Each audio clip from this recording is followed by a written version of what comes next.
Ya inició. Ya. Bueno, aquí buenas tardes. Estamos aquí desde Lyon, Francia, en nuestro canal de la Asociación France Colombie Solidarité. Saludamos a todas las personas que siguen esta transmisión en nuestro programa de Voces de Lideresas y Líderes Sociales. Hoy nos acompañan dos invitados, el padre Henry Ramírez y Canabico Olletor. Buenas tardes, padre. ¿Cómo se encuentra? Tenemos un retorno, tenemos un eco. Sí, ¿aló? Sí, buenas tardes, padre. Bienvenido. Buenas tardes. Es un gusto poder compartir con ustedes esta tarde nuestras reflexiones, la realidad que viven lideresas y líderes sociales en nuestro país. Muy contento de estar aquí hoy. Gracias, bienvenido. Buenas tardes, Canabico. Bienvenido a nuestro programa. Buenas tardes, muchas gracias a ustedes por esta invitación a narrar y a poder contarle no solamente a Colombia, a Francia, sino al mundo y a quien pueda tener acceso a esta transmisión, cuál es la realidad a la que nos enfrentamos día a día, hombres y mujeres que optamos por construir desde el liderazgo social, los derechos humanos y la vida digna en este país que se ha convertido en un matadero. Y también nos acompaña Clara Bolívar. Buenas tardes. Buenas tardes. Bienvenidos. Gracias por acompañarnos en esta transmisión. Igualmente, Patti, bienvenida. Buenas tardes. Buenas tardes, bienvenido. Qué maravilloso estos invitados que tenemos. Y a nuestro líder social aquí en Francia, Gustavo Rojas. Buenas tardes. Modestamente, muchas gracias, Mauricio. Un placer de encontrarnos en estas tertulias de los jueves aquí desde el viejo continente, tejiendo lazos entre nuestra América, nuestra Colombia y esta Europa, en momentos particularmente difíciles, con dos personas muy lindas hoy que nos acompañan. Generalmente, claro, han venido personas maravillosas, pero cuando pienso en Henry me hace recordar dos lugares de la patria, el Meta y el Chocó. Sí, has hecho mucho, has estado en muchos otros lugares del país, pero pienso en esos dos especialmente. Y el honor de tener a una nueva generación, estos jóvenes valientes que van a cambiar la realidad de nuestro país. Tener a un muchacho tan joven, lleno de experiencia y lleno de ilusión por una nueva Colombia. También me haces pensar en dos lugares, Medellín, claro que sí, Medellín, pero también vienes de una experiencia muy fuerte, el Cauca, donde palpita hoy también Colombia. Para dejar la palabra a Mauricio, solamente un hecho que me duele en el corazón, es el asesinato de ese defensor de derechos humanos en Ocaña, de Jorge Solano, un hombre de 61 años. Llegaron a su casa a asesinarlo en la puerta de su casa en el centro de Ocaña, pero también amenazas a muchos líderes, a personas que hacen una labor linda por la gente. Pienso hoy en especial esa periodista colombiana, Rosalba Alarcón Peña, directora de medios alternativos. No estoy escuchando. ¿No? ¿No escuchas? Sí, ya. Mauricio. ¿Mauricio? Sí, sí, ya. Sí. ¿Listo? Sí, listo, Gustavo. Bueno, como decía Gustavo, desafortunadamente todos los días nos levantamos, nos acostamos con un asesinato en Colombia, desafortunadamente. Y pues, como hablamos en el interno, los líderes sociales, las personas que trabajan con las comunidades, que dan el pecho, muy pocas veces las conocemos, solamente las conocemos cuando desafortunadamente son asesinadas. Bueno, hoy tenemos al padre Henry y a Canabico. Queremos que nos hagan una pequeña presentación para que nuestros seguidores, las personas que están viendo esta transmisión, los conozcan mejor. Padre, buenas tardes.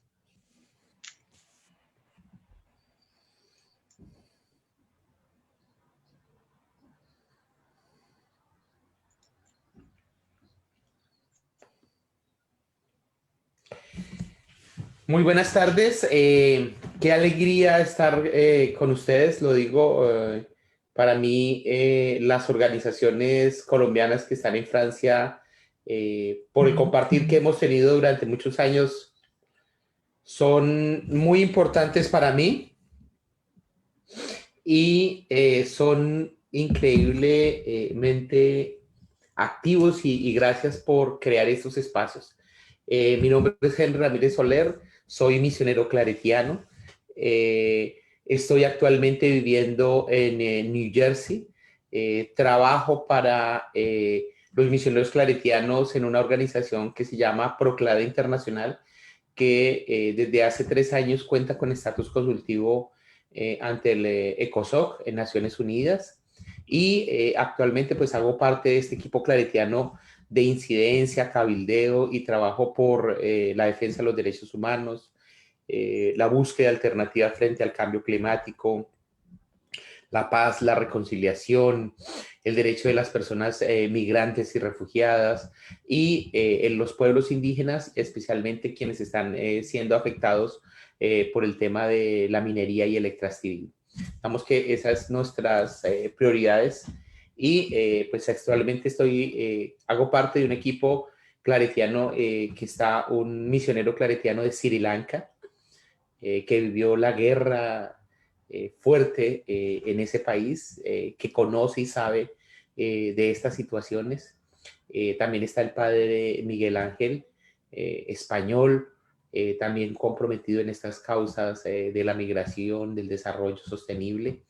Y ahora yo, que desde hace un año estoy aquí. Y pues siguiendo el tema de Colombia con mucho cariño. Ya no es el único tema que efectivamente me toca estar pendiente, pero obviamente a Colombia la sigo llevando en el corazón. Bueno, padre, muchas gracias. Qué buena presentación. Una persona tan joven ha hecho tantas cosas y sigue haciendo cosas. Bueno, tenemos a Canabico Objetor. Buenas tardes, Canabico, otra vez. Nos hace una pequeña presentación tuya y tal vez nos explicas un poquito tu nombre. Bueno, yo soy el canábico objetor. Soy hijo de una mujer feminista, de una mujer que lleva ya 48 años en el trabajo social y comunitario aquí en el país. Llevo ya 20 años bien vividos con relación al trabajo social y comunitario. De los 29 años que tengo, han sido 20 dedicados día a día a trabajar con las comunidades, a trabajar con barrios en Medellín, a trabajar con víctimas del conflicto, a trabajar con jóvenes, a trabajar en la prevención del reclutamiento, la utilización y la vinculación de niños, niñas, jóvenes a la guerra. Y principalmente en los últimos 9 años, en una terquedad y en una necedad, como diría Silvio Rodríguez, empecinado en develar y en denunciar las atrocidades y los horrores que comete el Ejército Nacional en nuestro país, entre ellas el reclutamiento ilegal y los abusos y violaciones que ya sabemos se registran al interior de cada uno de esos antros del horror. Bueno, y lo del nombre, ahí para que no quede como muy en punta, es sencillo, lo de canábico, hago parte del movimiento canábico en Colombia. Hace más o menos 10 años tomé una decisión ética y política de apelar al consumo de marihuana y a la reivindicación del uso de la marihuana como una planta ancestral medicinal y también recreativa en aras de reivindicar las libertades individuales. Y bueno, lo de objetor, en relación a la objeción a la guerra que he decidido hacer, creo que fue como la posibilidad o fue la forma en la que un grupo de jóvenes aquí en Medellín me nombró, me reconoció y me gustó como el seudónimo y ahí se quedó. Bueno, Canabico, buenas tardes, otra vez, bienvenido. Muchas gracias. Sí, gracias. Este espacio lo tenemos para compartir las experiencias. Padre Henry, como le decía, yo estoy aquí en Colombia, pero veo el trabajo que hacen muchos líderes a nivel mundial. Sabemos que usted estuvo en el programa lo hacemos desde Francia y sabemos que usted estuvo en París, estudió, vivió en París y fue muy activo socialmente en la época en que estuvo también activa la Coordinadora Popular. Quisiéramos que comenzar con que nos comentara un poco cómo fue su experiencia allá en París, cómo vivió aspectos como la migración, la solidaridad, la resistencia, como el trabajo en derechos humanos. Entonces queremos comenzar por ahí. Sí, esa época en Francia y en París es una época muy bonita para mí, de muchos aprendizajes, en la que tuve la fortuna, como dice la canción, la dicha y la fortuna de participar en la Coordinadora Popular Colombiana en París, en Francia, donde confluyeron distintas organizaciones sociales de colombianos, algunas organizaciones francesas, por el trabajo solidario en Colombia en un momento muy difícil, en un momento donde mediáticamente en Francia solo se hablaba de Ingrid Betancourt y nada más. O sea, ese era, digamos, el foco. Ni siquiera se hablaba de los secuestrados en Colombia, ¿no? O sea, ese no era, era Ingrid. Y yo llego en ese momento, también en un momento en que la coordinadora ya va naciendo, ya llevaba sus meses ahí, pero también la coordinadora empieza a ser como una respuesta a un proceso de desarticulación de organizaciones colombianas y solidarias en Colombia que se habían dejado de encontrar, o sea, por distintos motivos. Y la coordinadora empieza a ser ese espacio de unidad, de distintos pensamientos, de distintas miradas. Pues es tanto que me aceptaron a mí, ¿no? Entonces, o sea, digamos que eso expresa un poco la amplitud. Digamos que yo soy un hombre de fe, de iglesia, obviamente defensor de derechos humanos, pero que pues tengo mi identidad, o sea, y es parte de donde me muevo y lo hago, ¿no? Y pues allí tuvimos la capacidad de dialogar y de hacer acciones muy bonitas, como participar en el primer 6 de marzo, el Día de la Dignidad de las Víctimas de Crímenes de Estado, también en un día muy pesado. Recuerdo mucho porque ese día tuve que empezar a hablar francés en público y en una emisora,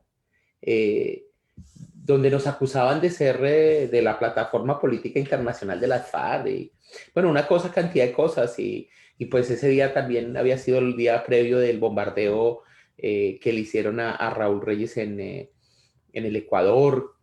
Entonces es un momento como muy, muy interesante ese de la coordinadora, y pues allí nos vamos encontrando con todo un grupo de colombianos de distintas identidades y situaciones, ¿no? O sea, los migrantes trabajadores, los migrantes estudiantes, los migrantes refugiados también, refugiadas, víctimas. Y pues con ellos fuimos haciendo un trabajo de articulación y de memoria de lo que había pasado en Colombia, de por qué salieron, por qué tuvieron que hacer. Otra de las cosas que hicimos allá fue un primer experimento de lo que hoy es la Comisión de la Verdad. En Francia hicimos la audiencia, la primera audiencia con presencia de un funcionario de la Defensoría del Pueblo sobre los efectos psicosociales, emocionales, políticos del exilio y del refugio de colombianos en el exterior. Entonces fue un tiempo muy, muy bonito, de mucho aprendizaje, de aprender a construir la unidad y sobre todo de ver que es necesario seguir articulando la solidaridad internacional para apoyar los procesos locales en Colombia. O sea, definitivamente sí, internacionalmente no nos organizamos, no vamos a poder apoyar esa catástrofe que hoy mismo, yo creo que yo leo lo que ese tiempo que viví en París, lo leo desde el momento que estamos hoy. Incluso yo podría decir que hoy estamos peor que en esa época. O sea, creo que es la primera vez que lo digo públicamente. Yo siento que estamos peor en el sentido de que no solamente, o sea, muchos critican a Duque, que puede ser un inútil, puede ser un imbécil. No, él no tiene nada imbécil. O sea, él está haciendo su juego perfecto. O sea, él está haciendo una ficha de ese modelo que quiere instaurar el autoritarismo, la guerra, el negocio. O sea, él no es estúpido. O sea, digamos que quienes hacen esa crítica incluso no reconocen la grandeza del enemigo, digámoslo así. O sea, yo creo que estamos ante un tipo que es inteligente y sabe jugar.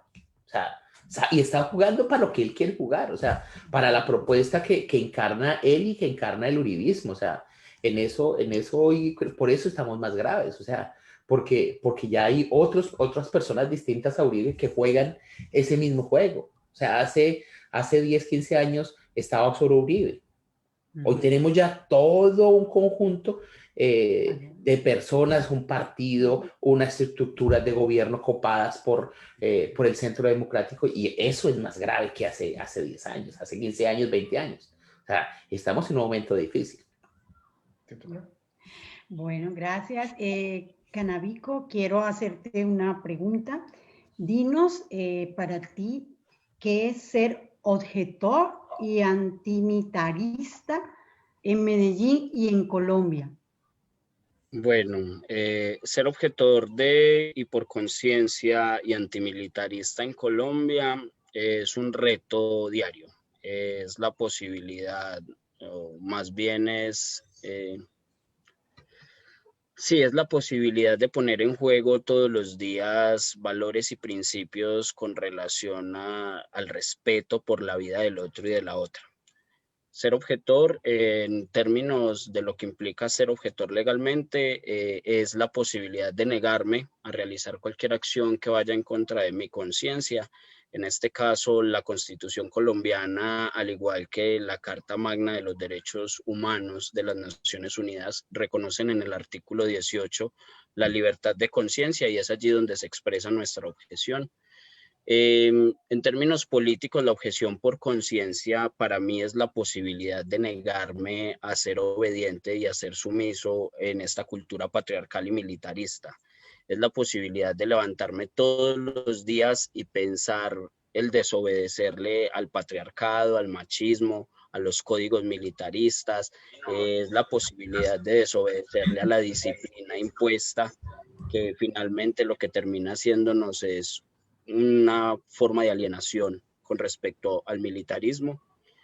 Para mí, ser antimilitarista en esta ciudad, en una de las ciudades que lleva por herencia, como dice el himno antioqueño, lleva a cuestas mucha sangre, lleva a cuestas muchas balas, y lleva a cuestas la memoria horrible y execrable de Pablo Emilio Escobar Gaviria. En un contexto como estos, en un territorio como el nuestro, como el mío, como el que habito todos los días, ser antimilitarista implica irse de frente contra las estructuras armadas, implica no acatar sus mandatos, implica no reconocer en ningún código de lo que pueda legitimar lo militar con respecto a lo camuflado, respecto a las armas, respecto al lenguaje, respecto a los códigos de subordinación que se enmarcan en la militarización. Eso es para mí la posibilidad de ser antimilitarista y objetor en Medellín, en Colombia y en América Latina.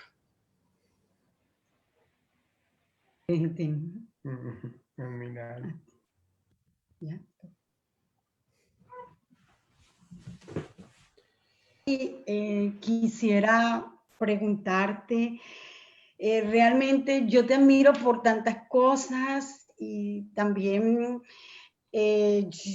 para mí es muy difícil hacerte pues esta pregunta, pero de todo lo que te admiro, hay algo que a mí me llega muchísimo al corazón, a mi alma. Fue lo que pasó en Castillo Meta, ¿sí? Yo quisiera que nos hablaras de eso, Henry. Sí, yo creo que el Castillo Meta es un ejemplo, un micromundo que ejemplifica y que da cuenta del conflicto armado en Colombia. En el Castillo ocurrieron, que es un municipio muy pequeño, en sus grandes épocas llegó a tener casi 15.000, 16.000 habitantes, no más, o sea, es pequeño. pero allí se han fraguado procesos organizativos, allí nacieron sindicatos agrarios, allí fueron los gérmenes de la Asociación de Mujeres Demócratas, fueron las primeras expresiones de la Unión Patriótica, y obviamente también allí llegan ese grupo de campesinos que huían en la época de lo que llamamos Marquetalia, en la violencia, en el tiempo de la violencia y todo ese tipo de cosas. Y en el castillo se empiezan a concentrar. Y el castillo va a ser un escenario de exterminio, primero de la Unión Patriótica, casi el 30-40% de los asesinatos contra la Unión Patriótica en el Meta se tienen que ver con el castillo.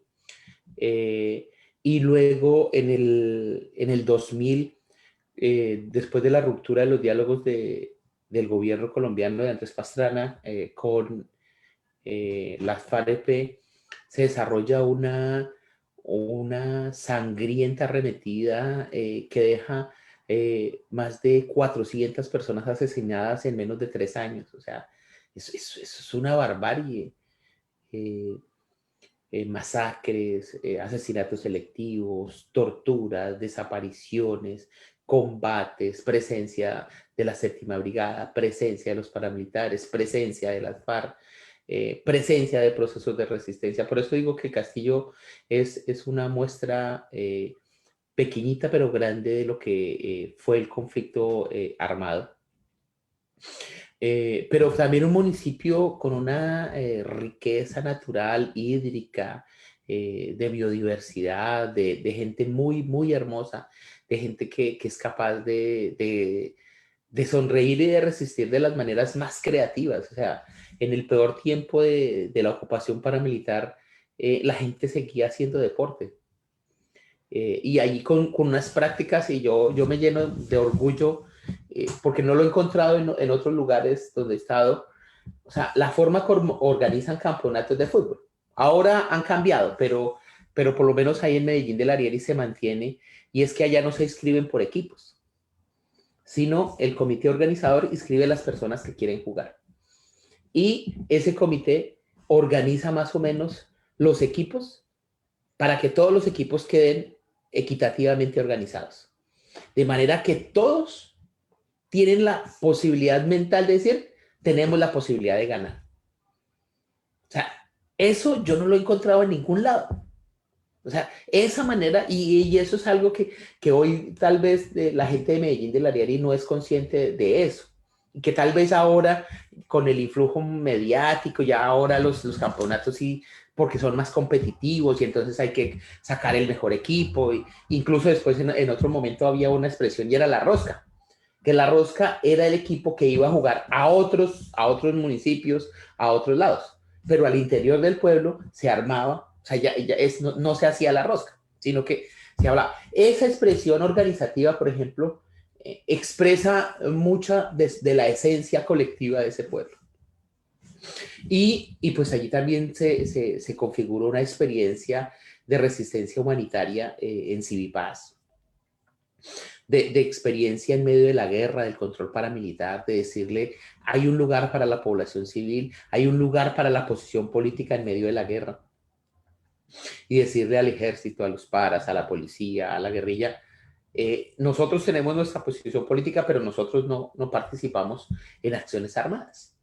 Que eso no es fácil y no fue fácil en ese momento. Y sobre todo que en ese momento también Civipaz planteaba la salida negociada al conflicto. Algo que hoy pues ya hoy no es tan loco plantearlo, ¿no? O sea, hoy ya hay un acuerdo firmado entre el Estado, y eso que a veces el gobierno de Iván Duque no lo quiere reconocer, es entre el Estado, no es entre el gobierno de Juan Manuel Santos y las FARC, es entre el Estado colombiano y las FARC. Que hoy ese acuerdo con todas las deficiencias que pueda tener, con todas las errores o dificultades, le ha traído al castillo una posibilidad de pensarse un futuro distinto, de pensarse otras posibilidades de un desarrollo sostenible, de no ser estigmatizado por ser una zona de control de las FARC y ser un municipio rojo. A propósito, por ejemplo, de lo que estaba hablando nuestro amigo canábico, muchos jóvenes se iban a cedular a otros municipios porque quienes eran del castillo en los retenes paramilitares eran asesinados y en los retenes del ejército pues eran retenidos y desaparecidos. Nosotros tenemos jóvenes, hombres, mujeres que fueron asesinados por el ejército presentados como guerrilleros muertos en combate. Tenemos muchos jóvenes que también en medio de esa situación decidieron irse para la guerrilla, claro, o sea, Medellín de la Heredia y el Castillo, hay muchos hombres y mujeres que decidieron enfrentarse a eso. Y cuando nosotros empezamos a decir ese tema de la objeción de conciencia al servicio militar obligatorio, nosotros también lo hicimos allá, pues se generó un conflicto, porque es decir, no a las armas, y pues no a las armas del ejército, evidentemente, no a las armas de la policía, y pues no a las armas de la guerrilla. Y pues obviamente eso genera una confrontación muy, muy grande. Y muchos jóvenes buscaron distintas formas para no irse a prestar servicio militar y obviamente también para no irse a la guerrilla. O sea, también eso era, o sea, esa es una tensión. Realmente ahí es cuando uno ve que es una opción porque usted tiene las posibilidades de escoger. O sea, uno, otro o ser objetor. Entonces, eso es muy, muy grave, o sea, porque, y eso era lo más dificultoso, o sea, nosotros 3, 4 años formando a los jóvenes y entregándoles elementos para decirles, la vida armada no es la solución, la guerrilla no es la solución. Y entonces después viene el ejército y se lo lleva. O sea, eso, para nosotros fue una gran contradicción. O sea, y se veían obligados, entonces algunos incluso por eso no terminaban el bachillerato, porque el colegio era como la maquinita que los empujaba de una vez para el batallón. Entonces, y ese tipo de cosas hicimos allá en el castillo, o sea, y hoy el castillo es también un escenario de memoria, estamos construyendo las rutas de peregrinaje de la memoria, el comité de memoria del castillo se mantiene, sigue, y yo creo que es una experiencia de gente muy bonita que ha hecho grandes proyectos de producción. Cuando digo grandes, no son grandes, sino valiosos.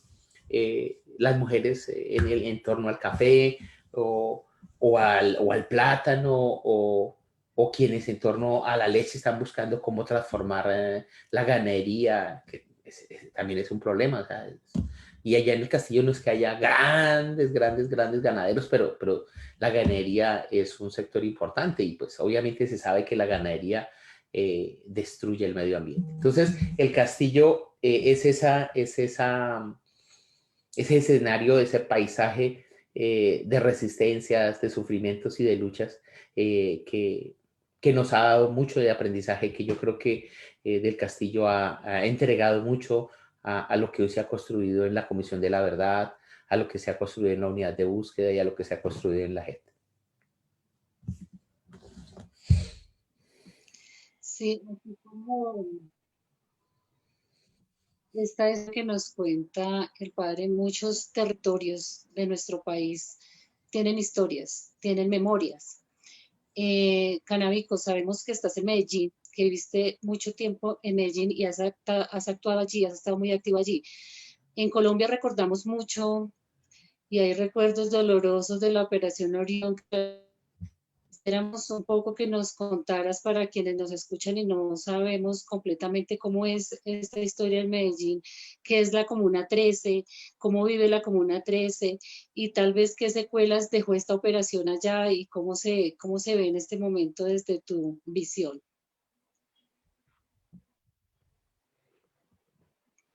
Bueno, el tema de la Comuna 13 para mí es muy especial porque yo no vivo en ese lado de la ciudad, yo vivo en el norte de Medellín, en la zona nororiental, pero tengo el corazón puesto allá en esa comuna desde los 8 años, que conocí a muchos de los raperos, a muchos de los gestores culturales, a muchos de esos jóvenes que hoy lideran los procesos de resistencia pacífica y no violenta en la comuna.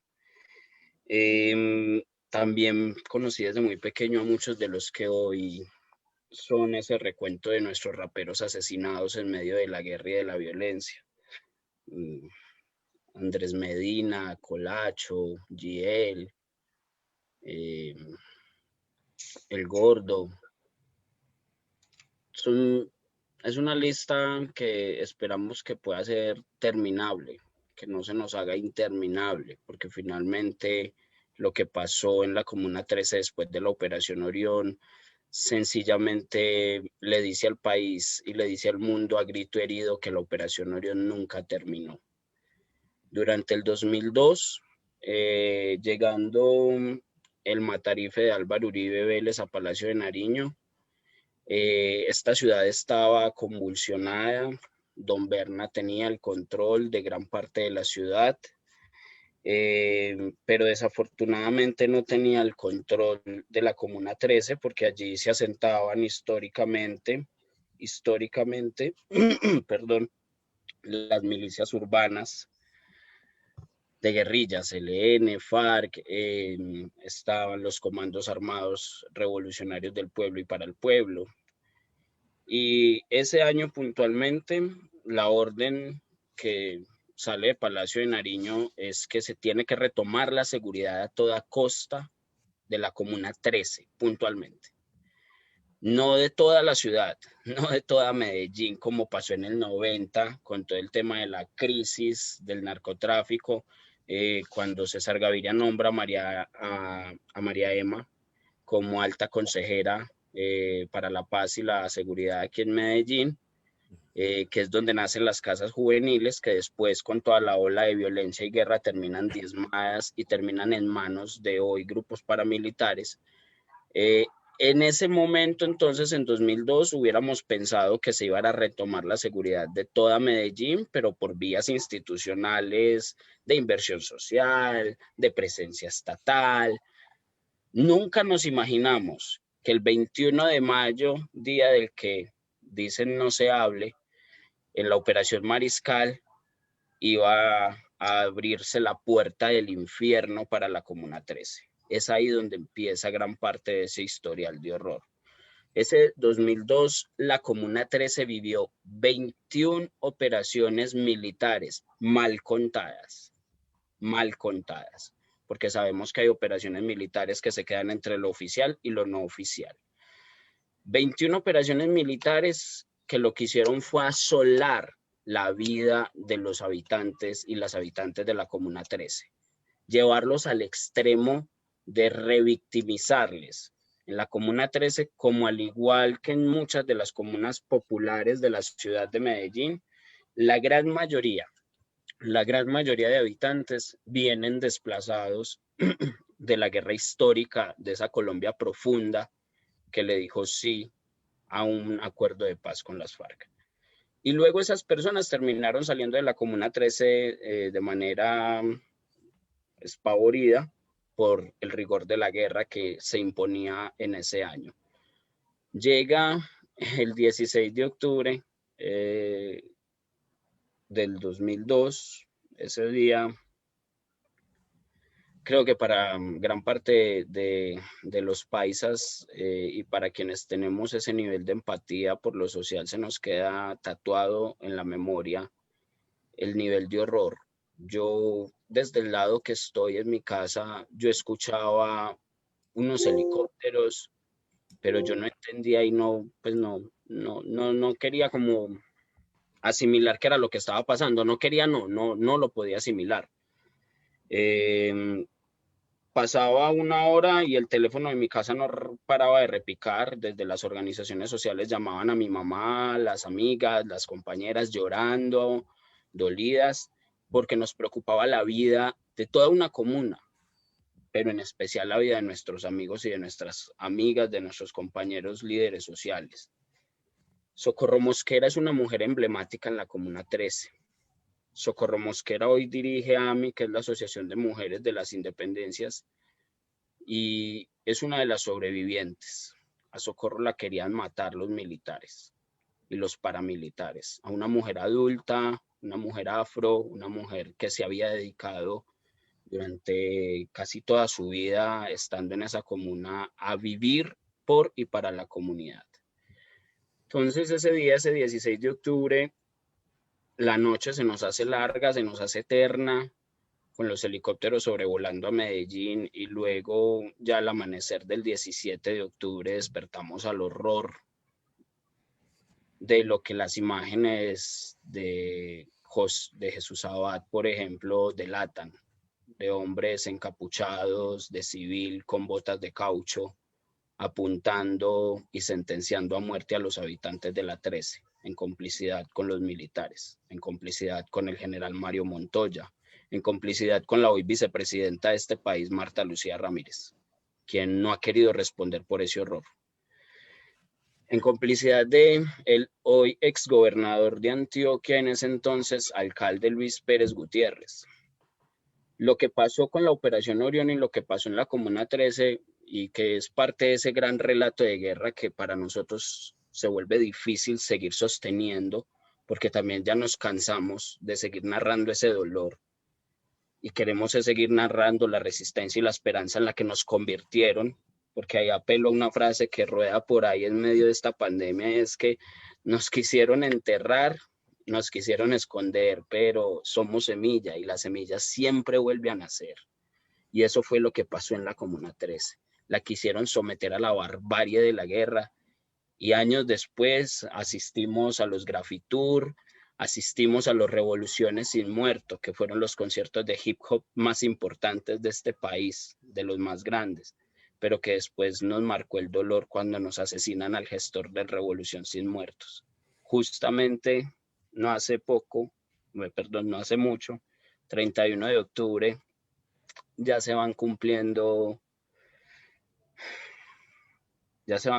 casi 10 años del asesinato del Duque Camarada, del primer rapero que en la Comuna 13 se paró frente a las balas, frente a los militares y frente a los paramilitares a decirles que no más, que en la Comuna 13 iba a vivir una revolución, pero una revolución sin muertos. Y es ahí donde nace ese gran concierto que hoy se mantiene vivo a pesar de que sus gestores, muchos estén muertos, pero que se convirtió en el escenario por excelencia en el que una escena cultural y juvenil de Medellín le dijo no más a la guerra en esta ciudad.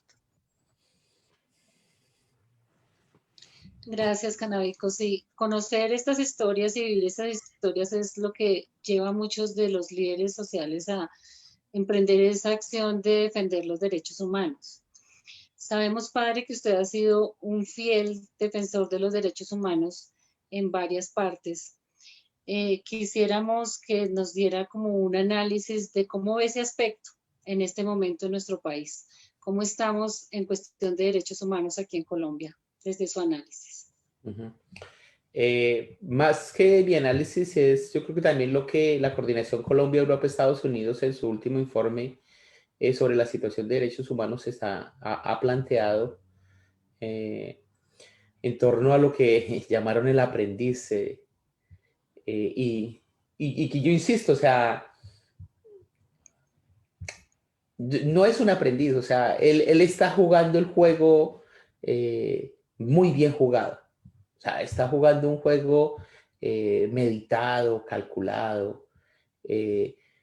Yo creo que asistimos a una situación de derechos humanos agravada por la situación de la pandemia. Y ahí incluso parto el primer análisis de situación de derechos humanos. O sea, la pandemia del COVID no fue asumida desde una crisis sanitaria, sino desde la perspectiva de la represión, que al muy buen estilo colombiano. O sea, es loco que se piense toque de queda. O sea, la gente, o sea, en vez de pensarse cuarentenas, aislamientos, o sea, términos incluso científicos, lo primero que hizo toque de queda, prohibición. O sea, yo puedo tener muchas discusiones con Estados Unidos, pero aquí no hubo toque de queda. Aquí sabíamos que nos tocaba quedarnos en casa. Pero en Colombia funciona eso, o sea, porque funciona para la represión, pero también la gente necesita a veces la represión. O sea, el terrorismo de Estado también ha introyectado esos mecanismos. Entonces, si no se dice toque de queda, la gente entonces sigue saliendo. Entonces ya ese primero. Entonces el COI ha generado una legitimación de medidas coercitivas de tipo represivo militar policial que van en contra de las libertades individuales y colectivas del pueblo colombiano. Eso no quiero decir que yo estoy diciendo que no haya que tomar medidas frente al COVID. No, hay que tomar medidas sanitarias desde la perspectiva de un sistema de salud y sanitario adecuado. Dos, vemos cómo regresaron las masacres. Y las masacres tienen un efecto y una intencionalidad. La intencionalidad es generar miedo, terror e inmovilización de las personas. Entonces las masacres no son casuales, son premeditadas. Y entonces a veces uno dice, no, busquemos quién era la persona, es que tal vez estaba haciendo algo. No, a veces no interesa ni siquiera quién era. Y por eso vemos perfiles de personas de lo cotidiano. O sea, quienes están asesinando no son, entre comillas, los grandes figuras públicas, sino es la gente del barrio y del común. Porque es que esas personas son las que tienen las redes de contacto afectivo con sus comunidades. Y si tocan a esas personas, pues efectivamente se va a tocar al ADN de los tejidos sociales y populares. Porque la gente lo vio. O sea, no es que se lo contó la televisión, no es que lo escuchó en la radio, no, es que vio el asesinato, vio a 3 personas, 4, 5, 7, 8 tiradas en el piso. Digamos que ese es un elemento que genera, pero por otro lado, en términos públicos, se banaliza, ¿no? Entonces, homicidios colectivos o homicidios, ¿no? Es que el número de homicidios y no ese asesinatos o masacres. El otro elemento es cuando el gobierno de Iván Duque va por otra vía y él dice la paz con legalidad. Por ejemplo, se aparta de la implementación de los acuerdos en el tema de la sustitución de los cultivos ilícitos. Los acuerdos de paz reconocieron la necesidad de generar procesos de diálogo y concertación con las comunidades para abandonar el uso del cultivo de la coca en perspectivas del narcotráfico. Ojo, que creo que es distinto y un poco lo que estaba planteando ahorita nuestro amigo Canal. O sea, es sustituir la coca para el tema de sustancias psicoactivas, que tiene un problema que es delictivo, que es adictivo y que efectivamente estamos en la apuesta de eliminar ese proceso. Pero el gobierno volvió a la práctica de la erradicación forzada al penalizar al campesino. Entonces yo digo, o sea, ¿qué es la hipocresía? ¿No? O sea, se penaliza al campesino que cultiva la hoja, pero no se penaliza a los traficantes que sacan por las fronteras legales de Colombia. O sea, el narcotráfico no sale por otros lados, o sea, sale por las fronteras legales.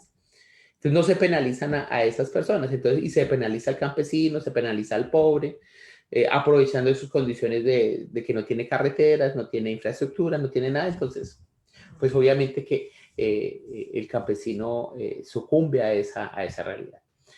Luego, ese tema del asesinato sistemático, porque es sistemático, de los líderes y lideresas sociales, digamos, es el punto más álgido de la situación de derechos humanos que en este momento atraviesa Colombia.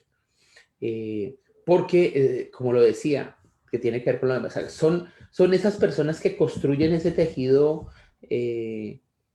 cotidiano. O sea, ese es el que relaciona y de alguna manera, digamos que van a repetir en otras palabras lo que hicieron con la Unión Patriótica y con todas esas muertes de los 80, y es quitarnos, o sea, eliminar los puentes, aislarnos. Esos asesinatos de líderes sociales significan eso, o sea, eliminar los puentes, o en términos de las redes, esos nuditos que nos conectan para construir. O sea, es el animador de los cantos, es el animador de los juegos, es el animador del trabajo comunitario, es eso que mantiene cohesionada a las comunidades, y eso es lo que están eliminando hoy.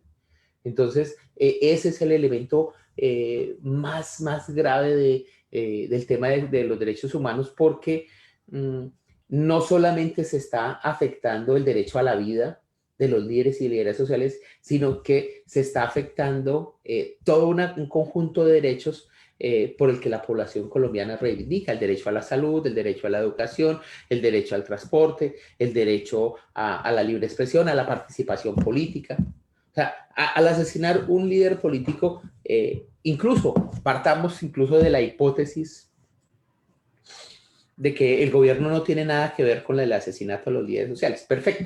Bueno, no tiene nada que ver. Pero el hecho de que no proteja a esos líderes sociales, pues afecta a los otros derechos. Entonces tiene su responsabilidad. Está bien, listo. Duque y su gobierno no tienen nada que ver con los asesinatos. Lo hacen otros. Por arte de magia lo hacen otros.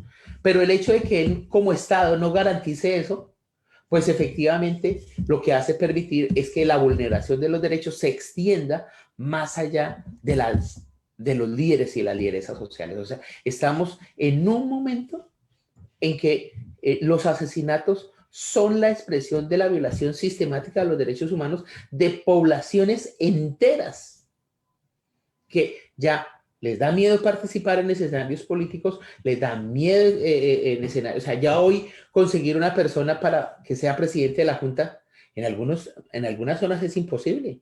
Nadie quiere. Entonces, una vereda sin un presidente de Junta de Acción Comunal se acaba.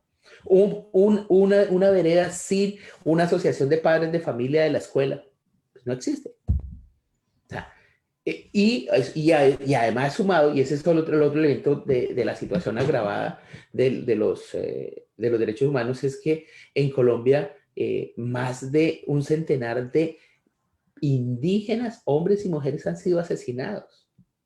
O sea, yo creo que no alcanzamos a dimensionar, así sean 4 o 5, pero los pueblos indígenas en Colombia y en el mundo están en vía de extinción. O sea, cuando se asesina a un solo indígena, así fuera solo uno, se están asesinando miles y millones de años de tradición cultural, de ancestros.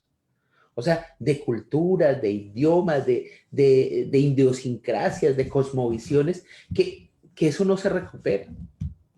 O sea, asesinar un indígena es casi un genocidio.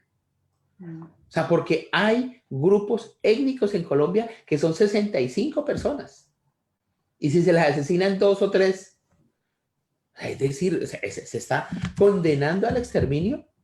Y vuelvo, insisto, en mi teoría de la buena voluntad hacia el gobierno. Así el gobierno no sea quien los mate.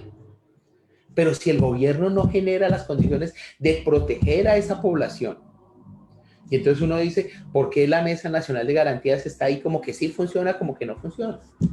O sea, ¿por qué el gobierno o sea, o sea, por eso digo que, o sea, mi interpretación, que puede ser muy ingenua, pero desde la ingenuidad manifiesta que su inacción manifiesta una responsabilidad muy grave.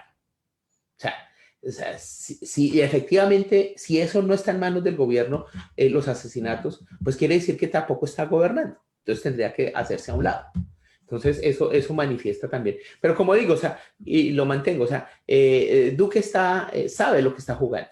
Entonces por eso también genera esos niveles de polarización que quiere hacer llevar a la sociedad. Pero yo creo que hoy la sociedad colombiana, y eso es el elemento importante en la situación de derechos humanos, hoy también la sociedad colombiana está saliendo de ese juego de la polarización y está también generando nuevas alternativas de resistencia, de organización, de movilización. Nuevos sectores sociales están participando. Y eso es algo que la izquierda clásica, los sindicatos, las organizaciones de derechos humanos clásicas deben entender.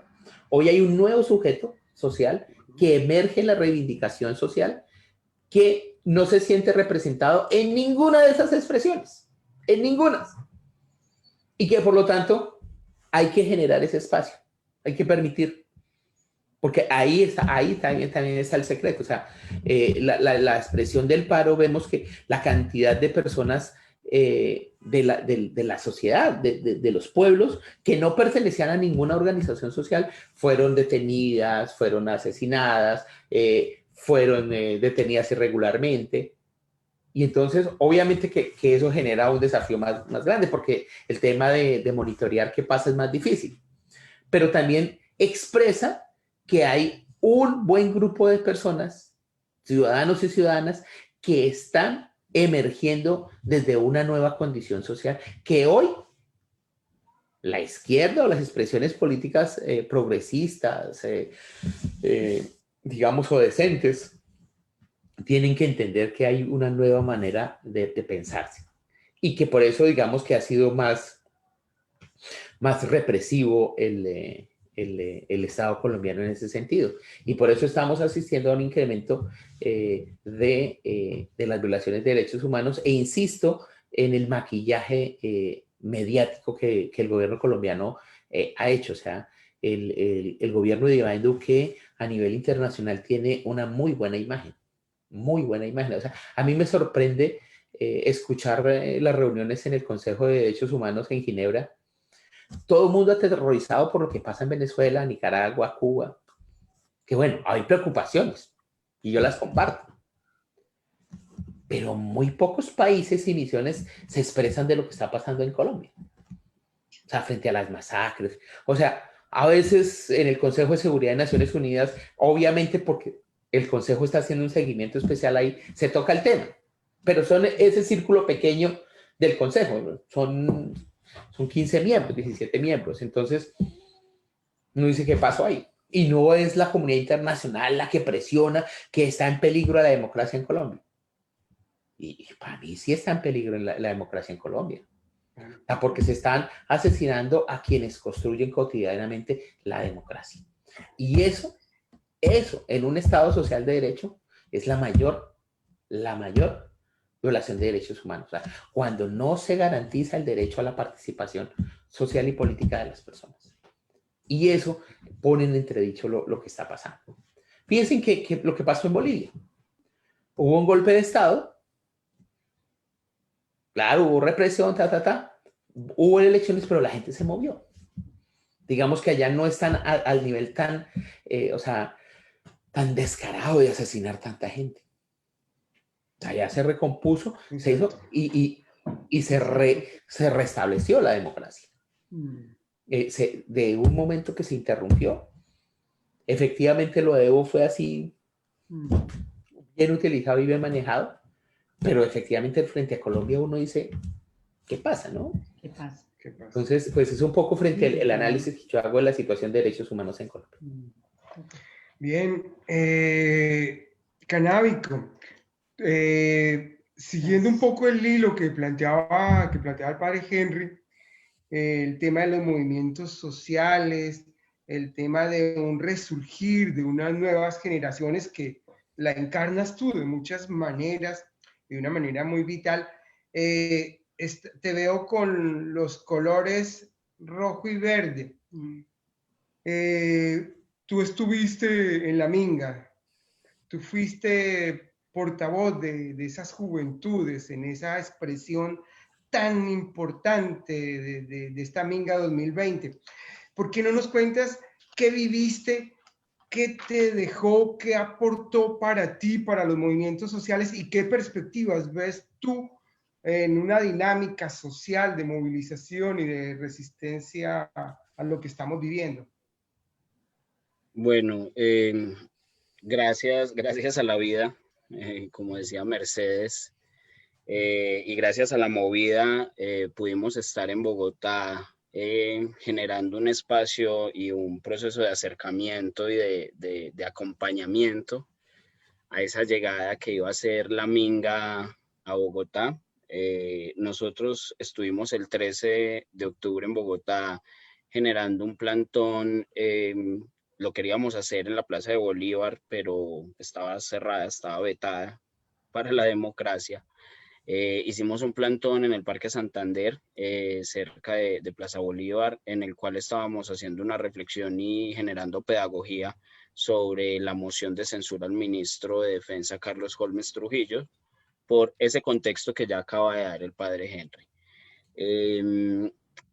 No pensábamos realmente, yo muy personalmente no pensaba que iba a tener la dicha y el honor de poder estar en Bogotá para poder esperar a la minga, porque se presumía que la minga se iba a demorar pensando en las estaciones que iba a hacer para descansar. Luego ese panorama en el que varios alcaldes y gobernadores decidieron ser la talanquera, como decimos aquí, ser ese palo en la rueda de la minga y no dejarlos dormir, descansar en algunas ciudades, en algunos municipios. Se nos informa que la minga avanza y que la minga va a llegar antes de lo esperado a Bogotá. Ahí decidimos entonces quedarnos para esperarla. Yo en representación de Movida estuve en Soacha con otra compañera, Hipatia. Estuvimos en la entrada de Soacha esperándoles, recibiéndolos, acompañando la caravana. En términos de esa pregunta, de lo que deja es, a mí me dejó sin voz, literalmente. Cuando yo volví aquí a Medellín, volví sin voz, pero volví revitalizado, volví lleno de energía y volví cargado de una esperanza que no siento, una esperanza que dejé de sentir hace mucho rato por este país. Para mí fue inevitable llorar, casi que ponerme de rodillas ante la magnificencia de ver entrar esa caravana por Soacha. Yo creo que para quienes estuvimos ahí en ese momento y para quienes pudimos recibirlos en cada una de las ciudades fue de esos momentos históricos que también se cargan de ancestralidad y que también se van poniendo en riesgo con eso que decía el padre Henry con respecto al genocidio que se está cometiendo con los pueblos ancestrales. Yo creo que la minga, después de ese 21 de octubre, la minga, cuando llega a Bogotá el 18, la minga revitaliza al país olvidado, al país que, como dice un cantante español, no está en el mapa de los políticos y de los banqueros, y que no está en el mapa de quienes buscan realmente, no sé, darle un poquito de dignidad a la humanidad. Y digo que no está en el mapa de esos últimos actores, es porque se están comiendo el cuento de que aquí todo está bien. Las Naciones Unidas, las grandes agencias de cooperación para el desarrollo internacional siguen creyendo que aquí en Colombia ya no pasa nada, que en Colombia ya no nos están matando, que en Colombia los niños no comen papel periódico remojado en aguapanela, con suerte cuando es con aguapanela, porque si no es con agua y sal. Aquí los niños se nos siguen muriendo en La Guajira, los niños se nos están muriendo en el Chocó profundo, del que nadie habla. Allá los niños indígenas se nos están muriendo entre el dengue, la malaria y la fiebre amarilla. Allá no está llegando el COVID y tampoco está llegando la plata para prevenir el COVID. ¿Sí? La minga le dijo en plaza pública y en las calles a este país, si es que estos colores y que lo que representa la guardia indígena es la dignidad que se creía perdida. Y eso fue para mí la posibilidad de estar allá, de recibir esto que es tan simbólico, que es para quienes le apostamos a un mejor país y a un buen vivir, una posibilidad de sentir que no estamos solos en esta lucha y que somos cientos, que somos miles de pasos en el camino por una Colombia del tamaño de nuestros sueños. Bueno, muchas gracias. Seguimos soñando, si todos seguimos soñando, teniendo esperanzas. Siempre que hablamos con un líder social, con un defensor de derechos humanos, a pesar de las amenazas, de los riesgos que han corrido, que siguen corriendo, vemos esa felicidad, esa alegría, ese querer, ese amar a la vida que nos rodea. Cuando hablamos de Colombia, parece que puede ser una película de terror. Hay cosas que uno a veces dice, pero uy, hacer esto, el otro día hacer una cosa peor. Pero bueno, es muy triste saber todo esto y ahí estamos trabajando para que algún día pare esto. Ojalá, como decías, que la lista sea terminable, que no sigan asesinando a las personas. Como decía el padre, tal vez no es que no se conozca a nivel internacional lo que pasa en Colombia, yo creo que sí se conoce. Hay un silencio cómplice de los estados, que la mayoría son de extrema derecha, pero también hay personas que, bueno, se verán poquitas, parecerse poquitas, pero que están tratando de mirar lo que pasa en Colombia, denunciando y trabajando para esto. Esperamos que algún día pase algo bueno. Pues en este momento Colombia sufre las muchas pandemias, como las pandemias de las masacres, los asesinatos, el mismo virus, que no es un gobierno que la salud es un desastre, que no hay medios para decir económicamente ayudamos a las familias para que se queden en casa, y bueno, y muchas cosas. Entonces, pues aquí este programa es para que personas como ustedes nos cuenten de su vida, sus experiencias, y queremos que le den un mensaje a las personas que nos escuchan, a la comunidad internacional, a los colombianos que estamos en el exterior y en fin, a toda Colombia. Es, eh, entonces, sí, un último mensaje para cerrar el programa. Muchas gracias por haber asistido. Una hora se pasa rápido. Si pudiéramos seguir hablando muchas horas porque los temas en Colombia son muchos, pero de verdad que muy agradecidos de haber aceptado la invitación. Y pues los dejo, bueno, padre, muchas gracias. Y Canabico. Entonces te dejo contigo, Canabico, para que des el mensaje al público y después el padre Henry. Muchas gracias. Yo creo que, y siempre es difícil cuando toca cerrar con un solo mensaje porque hay mucho y queda mucho por decir. Lo primero es pedirle, sobre todo a quienes estamos aquí en Colombia, en el país, apoyemos a los paperos. Se nos están muriendo de hambre y están en crisis, en medio de tanta crisis.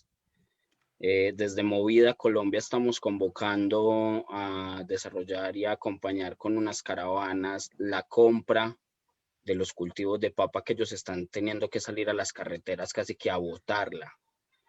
Hay gente que se está aprovechando de manera canalla de esta situación y les está ofreciendo 3.000, 4.000 pesos por un bulto de papa. Eso es una infamia y eso es ser tan miserables como los miserables que nos tienen en esta situación.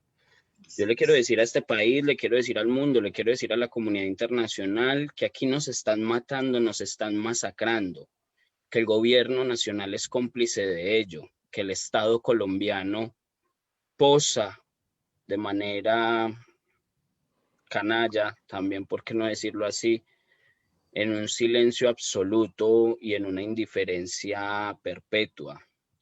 Yo tengo cientos de muertos y difuntos atrancados aquí en la tráquea y cada que hablo del país se me quiebra la voz porque me duele pensar en cada uno de los rincones en los que en este momento una violencia estructural o directa se está ejerciendo. Me duele mucho pensar en la masacre que ayer se perpetró aquí en Nechí, Antioquia.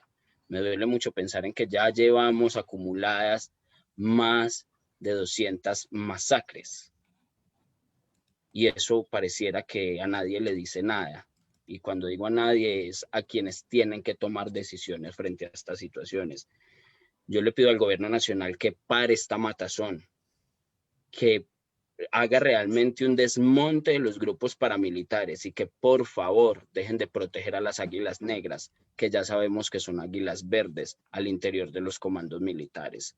De eso ya no hay duda, de eso no nos cabe la menor duda.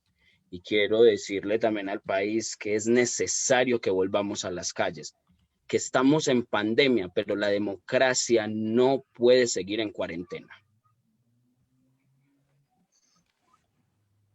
Qué interesante. Sí, no, yo coincido que hacer un mensaje final con tantas cosas que hay que decir es difícil.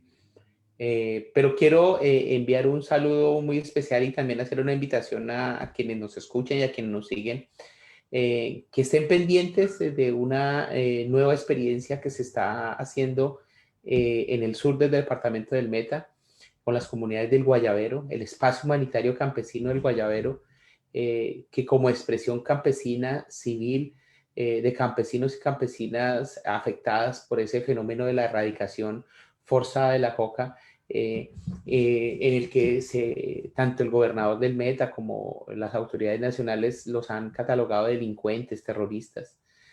Han creado un espacio para visibilizar a la población civil. Ellos son campesinos y campesinas, ciudadanos, y están exigiendo que se les trate como tal. y se ha creado este espacio como un espacio en medio de ese conflicto armado que se desarrolla, que se sigue desarrollando allá por la presencia de paramilitares, disidencias de la FARC, la presencia del ejército, del SMAT.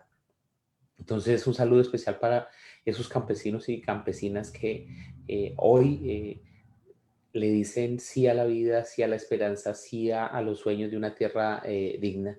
Y pues obviamente a muchos espacios comunitarios que en distintos lugares de Colombia se vienen organizando como experiencias de población civil en medio de esta represión.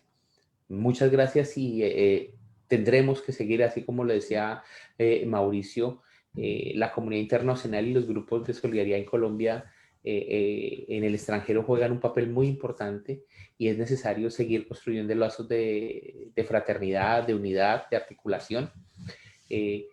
Hacen un trabajo enorme, grandísimo, pero la barrera es grande, los muros son muy altos y pues es muy difícil, pero hay un trabajo enorme que se hace desde fuera. Muchas gracias y un placer estar con ustedes nuevamente aquí en este espacio. Gracias, padre. Muchas gracias por sus palabras. Muchas gracias, Canábico. Muy emocionante. Muy emocionante escucharlos. Estoy muy feliz. Gracias a ustedes por esta invitación. Nuestro público también manda muchos mensajes a nuestros invitados. Igualmente, pues llega Navidad con tantas cosas que están pasando, pero bueno, un mensaje también de esperanza para nuestro pueblo colombiano y que sepan, nuestros invitados son líderes y lideresas sociales que trabajan por las comunidades, no es gente mala, es gente muy buena que trabaja, que quiere vivir, que quiere la vida. Entonces, pues llega Navidad, queremos dejarlo con una canción, se llama El Credo Nicaragüense, creo que la han escuchado, para toda Colombia, para todas las personas que nos siguen, que tengamos mucha esperanza, mucha fe en que todo va a cambiar. Muchas gracias. Gracias. Gracias por compartir. Gracias por estar.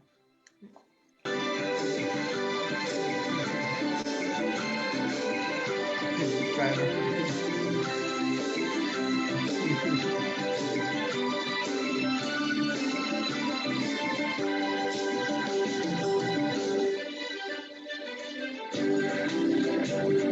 Creo, Señor, firmemente que de tu pródigamente todo este mundo nació, que de tu mano de artista, de pintor primitivista, la belleza floreció, las estrellas, las casitas, las lagunas, los barquitos navegando sobre el río rumbo al mar, los inmensos cafetales, los blancos algodonados y los bosques. Creemos en ese Dios, creemos en el Dios que sigue trabajando con nosotros, como el Padre, que es Hijo de Dios, que trabaja por las comunidades. Queremos muchas personas como ustedes, nuestros líderes sociales, nuestros defensores de derechos humanos. Gracias a todos, gracias Padre, gracias Clara, Gustavo. Mucha fuerza, hasta pronto. Resistencia. Hasta pronto. Gracias a todos. Muchas gracias, bendiciones, abrazos. Gracias, que estén bien. Gracias, un abracito. Qué lindos. Nice. Chao.